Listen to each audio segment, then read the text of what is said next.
ഞാൻ 25 വർഷം ട്രെയിനറായി. പക്ഷെ എങ്ങനെ 25 വർഷം ഞാൻ ട്രെയിനർ ആവും, അല്ലെങ്കിൽ 25 വർഷം കഴിയുമ്പോൾ ഞാൻ ഇവിടെയാണ്, അങ്ങനെയൊന്നും ആയിരുന്നില്ല. എപ്പോഴും ഉണ്ടല്ലോ, നമുക്ക് പ്രവൃത്തികളല്ല നമ്മളെ തളർത്തുന്നത്, പ്രവൃത്തിയെ കുറിച്ചുള്ള ചിന്തയാണ്. ഞാൻ പറഞ്ഞത് മഹത്തുക്കളാകാൻ വേണ്ടി വലിയ മഹത്തരമായ കാര്യങ്ങളൊന്നും ചെയ്യേണ്ട കാര്യമില്ല.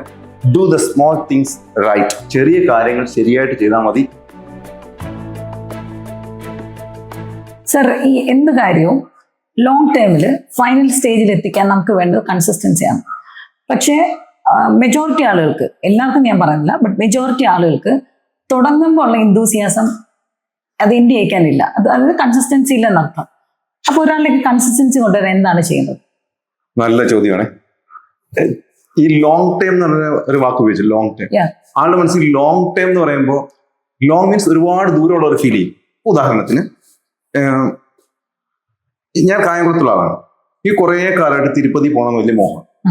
പക്ഷെ ഞാൻ പോകാതിരിക്കുന്ന കാരണം ഭഗവാനെ ഇഷ്ടമില്ലാത്തതുകൊണ്ട് ലോങ് ജേണി പോകണ ഒരു തോന്നലാണ്. ഇത്രയും ദൂരം ഞാൻ ഓടിക്കണം. അങ്ങനെ എൻ്റെ ഒരു സുഹൃത്തിയുടെ ഒന്ന് പരിചയപ്പെട്ടു. അതിന്റെ ഒരു ഇതുണ്ട്, മറ്റേ ബാലാജി എന്ന് പറഞ്ഞിട്ട് സ്റ്റോൺസ് ഒക്കെ ഉണ്ട്. അപ്പൊ അദ്ദേഹം ഒരു വന്നിട്ട് പറഞ്ഞു, മാസത്തിൽ ഞാൻ പോകുന്നത്, ഞാനും മക്കൾ, ചെറിയ മക്കളൊക്കെ പോകുന്നിട്ട് ഞാൻ ഈ മനുഷ്യൻ എങ്ങനെ പോന്നേ. അപ്പൊ അദ്ദേഹത്തെ സംബന്ധിച്ച് ലോങ് എന്നുള്ള സാധനം ഇല്ല. ഏത് സാധനം സ്റ്റാർട്ട് ചെയ്യുന്നത് ഇവിടുന്നാണ് അല്ലേ. ഇപ്പൊ നമ്മൾ തുടങ്ങുന്നു, നമുക്കൊരു എപ്പോഴും കുറച്ച് ദൂരം ഈ കുറച്ച് ദൂരമാണ് ഒരു ലോങ് ടൈമിൽ കൊണ്ടുപോകുന്നത്. നമ്മൾ ആദ്യം തന്നെ മനസ്സിനകത്തൊരു ഒരു ഭാരം വരുന്നത് ലോങ് എന്ന് കേൾക്കുമ്പോഴാണ്. എനിക്ക് വളരണം, 25 years കൊണ്ട് ഞാൻ വളരത്തോളം തീരുമാനിക്കുമ്പോൾ നിങ്ങൾ 25 years എനിക്ക് ആരോഗ്യം കാണത്തില്ല, ഇങ്ങനെയൊക്കെ തീരുമാനിക്കും. നേരെ മറിച്ച് ഞാൻ ഒരാഴ്ച പണിയെടുക്കാം, അത് ഒരാഴ്ച. അപ്പൊ എപ്പോഴും ചെയ്യാൻ പറ്റുന്ന കൺസിസ്റ്റൻസി നിങ്ങൾ ലോങ് ടൈമിൽ വെക്കണ്ട. കൺസിസ്റ്റൻസി 10 ദിവസം വെക്കും, അടുത്ത ദിവസം 10 ദിവസം കൺസിസ്റ്റൻസി വെക്കും. ഇങ്ങനെ 10 ദിവസം കൺസിസ്റ്റൻസി വെച്ചാൽ നിങ്ങൾക്ക് 100 വർഷം വേണമെങ്കിലും പോകാൻ പറ്റും. അപ്പൊ ഈ എപ്പോഴും ഉണ്ടല്ലോ, നമുക്ക് പ്രവൃത്തികളല്ല നമ്മളെ തളർത്തുന്നത്, പ്രവൃത്തിയെ കുറിച്ചുള്ള ചിന്തയാണ്. അപ്പൊ അവിടെ വരെ പോകണമല്ലോ, തിരുപ്പതി വരെ പോകണമല്ലോ, അത്രയും ഞാൻ ഡ്രൈവ് ചെയ്യണല്ലോ, ആ തോന്നൽ തന്നെ എന്നെ പിന്നോട്ട് വലിക്കും. അപ്പൊ എല്ലാം ഇപ്പോഴും ആളുകൾ പിന്നോട്ടടിക്കുന്നതിന് കാരണം ഒരുപാട് ദൂരത്തിൽ യാത്ര ചെയ്യണമെന്നുള്ള തോന്നലാണ്. ഇങ്ങനെ 100 കണക്കിന് ഉദാഹരണം നമ്മുടെ വീട്ടിലൊക്കെ എടുത്ത് നോക്കി. ഈസി, നമ്മൾ പുതിയ വീട് വെക്കുന്ന ദിവസം നിങ്ങൾ നോക്കിയാൽ മതി, വളരെ പവിത്രമായിട്ട് നമ്മൾ സൂക്ഷിക്കും. അതിന്റെ തറ തുടയ്ക്കും, 4 പ്രാവശ്യമൊക്കെ തുടയ്ക്കും അല്ലേ. അതിന് മുറ്റത്തുനിന്ന് ഇറങ്ങുമ്പോഴൊക്കെ നമ്മൾ കാല് തുടച്ചിട്ടേ കയറുള്ളൂ. ഇത് വേണമെങ്കിൽ എത്ര വർഷം വേണമെങ്കിലും കൊണ്ടു നടക്കാൻ പറ്റും. ഇപ്പോൾ ഫോർ എക്സാമ്പിൾ എൻ്റെ വീട് നോക്കിയാൽ, എൻ്റെ വീട് 172 വർഷം പഴക്കമുണ്ട്. പക്ഷെ ഇപ്പോൾ നാളെ ചോദിക്കും, പുതിയ വീട് വെച്ചാണോ ചോദിക്കും. കാരണം ഞാൻ ഇടയ്ക്കിടയ്ക്ക് ഞാൻ 172 വർഷം പഴക്കമുള്ള വീടാന്ന് നോക്കാറില്ല. ഇടയ്ക്കിടയ്ക്ക് തന്നെ കൺസിക്യൂട്ടീവ് ആയിട്ട് അല്ലെങ്കിൽ കൺസിസ്റ്റന്റ് ആയിട്ട് ഞാൻ മെയിൻ്റനൻസ് കൊടുത്തുകൊണ്ടേയിരിക്കും. ഇത് മനുഷ്യന്റെ ആരോഗ്യകാര്യത്തിലും ഇതാണ് കാര്യം. തുടർച്ചയായിട്ട് ചെയ്യണം. നമ്മൾ ട്രെയിനർ എന്നുള്ള നിലയിലാണെങ്കിൽ എന്ത് ചെയ്യണം? ഞാൻ 25 വർഷം ട്രെയിനറായി. പക്ഷെ എങ്ങനെ 25 വർഷം ഞാൻ ട്രെയിനർ ആവും, അല്ലെങ്കിൽ 25 വർഷം കഴിയുമ്പോൾ ഞാൻ ഇവിടെയാണ്, അങ്ങനെയൊന്നും ആയിരുന്നില്ല. ഞാൻ ട്രെയിനറാണ്, പക്ഷെ ഞാൻ ആദ്യത്തെ കഴിഞ്ഞ വർഷത്തെ പെർഫോമൻസ് ഞാൻ നോക്കും.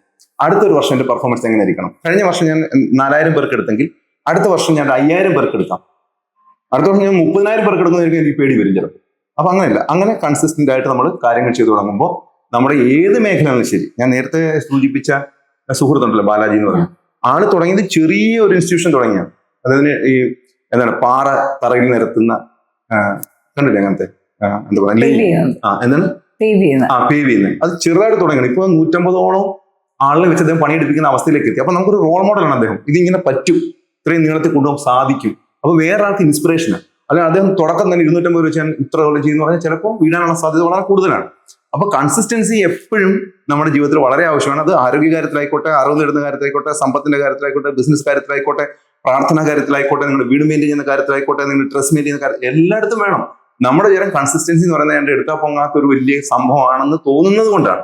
ഞാൻ വീണ്ടും പറയുന്നത് ഷോർട്ട് ടൈം. ഇപ്പൊ നമ്മുടെ കാര്യം തന്നെ എടുക്കാം. നമ്മൾ കഴിഞ്ഞ ദിവസം നടക്കാൻ പോകുമ്പോൾ തീരുമാനിച്ചെന്നറിയാം, നമുക്ക് മധുരം ഉപേക്ഷിക്കാം. കൂടെ നിൽക്കുന്നവരെന്ന് പറഞ്ഞാൽ അയ്യോ പറ്റത്തില്ല, എനിക്ക് 2 ദിവസം കഴിക്കണം. അപ്പൊ നമ്മൾ നിങ്ങൾ ജീവിതാവസാനം മധുരം ഉപേക്ഷിക്കണം. തൽക്കാലം 21 ദിവസത്തേക്ക് മധുരം ഉപേക്ഷിക്കും. 21 ദിവസം കഴിയുമ്പോൾ പിന്നെ അടുത്ത മധുരം ഉപേക്ഷിക്കും 21 ദിവസം. അങ്ങനെ കുറെ കഴിയുമ്പോൾ മധുരം വേണ്ടാതാവും. എല്ലാ കാര്യം ഇങ്ങനെയാണ്. ഒരു ലോങ് ടൈം എന്നുള്ള കാര്യം തലേന്ന് പോയെങ്കിൽ തീരാവുന്ന പ്രശ്നങ്ങളുണ്ട്. നമ്മുടെ ജീവിതം എടുത്തോളൂ. എത്ര നേരം നമ്മുടെ ജീവിതം നമ്മുടെ കയ്യിലുണ്ട്? ഒരു ശ്വാസം അങ്ങോട്ട് കയറി ഇറങ്ങി, അടുത്ത് തിരിച്ചു വന്നില്ല. ഒരു ശ്വാസം കയറി ഇറങ്ങി തിരിച്ചു വന്നില്ല, ചാപ്റ്റർ ക്ലോസ് ആയി. അത് നിരന്തരമായി ചെയ്യുന്നത്. ഞാൻ 25 വർഷത്തേക്ക് ശ്വസിക്കാന്ന് പറഞ്ഞ ആരും വന്നില്ല, 100 വർഷത്തേക്ക് ശ്വസിക്കാന്ന് പറഞ്ഞ ആരും വന്നില്ല. എല്ലാവരും അറിയാണ്ട് തന്നെ നിങ്ങൾ കൺസിസ്റ്റന്റ് ആണ്, ഓൾറെഡി നിങ്ങൾ കൺസിസ്റ്റന്റ് ആണ്. പക്ഷെ നമ്മൾ പിന്നെ മനസ്സിനകത്ത് വേറെ കൺസിസ്റ്റൻസി കൊണ്ട് വേറൊരു സാധനം എടുത്തുകൊണ്ട് വരുമ്പോഴാണ് നിങ്ങൾക്ക് ഭാരം തോന്നുന്നത്. അപ്പൊ നമ്മുടെ ജീവിതം എടുത്ത് നോക്കിയാൽ തന്നെ വേറെ എക്സാമ്പിൾസിനൊന്നും പോകണ്ട. ഞാൻ കൺസിസ്റ്റന്റ് ആയിരിക്കുന്നത് ഞാൻ ഓരോ നിമിഷം ശ്വസിക്കുന്നതുകൊണ്ടാണ്, ഞാൻ ഓരോ നിമിഷം ജീവിക്കുന്നതുകൊണ്ടാണ് എൻ്റെ ലൈഫ് ഇത്രയും ലോങ് ടൈമിൽ പോകുന്നത്. ഈ ലോങ് ടൈം എന്നുള്ള പദം ഉപേക്ഷിച്ചാൽ തന്നെ നിങ്ങൾക്ക് വെയിറ്റ് കുറയും, മീൻസ് മനസ്സിന്റെ ഭാരം കുറയും. മനസ്സിന്റെ ഭാരം കുറഞ്ഞാൽ നമുക്ക് എല്ലാ കാര്യങ്ങളും വളരെ ഈസി ആയിട്ട് ചെയ്യാൻ പറ്റും, ഈസി. അപ്പോ എനിക്ക് ഇപ്പോഴും പറയാനുള്ളത്, നിങ്ങൾ ലോങ് ടൈം ബിഗ് ഇതൊക്കെ താഴെ ഇടുക. ഞാൻ പറഞ്ഞത് മഹത്തുക്കളാകാൻ വേണ്ടി വലിയ മഹത്തരമായ കാര്യങ്ങളൊന്നും ചെയ്യേണ്ട കാര്യമില്ല.